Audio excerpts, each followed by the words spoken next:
Hey guys, Matt with CJ Off-Road here. Today we're going to be checking out the GTS Smoked Headlight Covers fitting your 2018 and newer Jeep Wrangler JL, as well as your 2020 and newer Jeep Gladiator.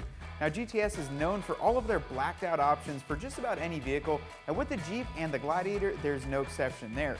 They've designed these headlight covers to fit on any model, including halogen or the LEDs, and give you a nice aggressive look up front.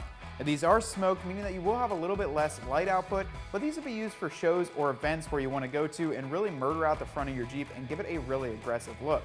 With these, there is no adhesives. They simply click right into place using these small rubber pieces on the side, and they'll stay on for you.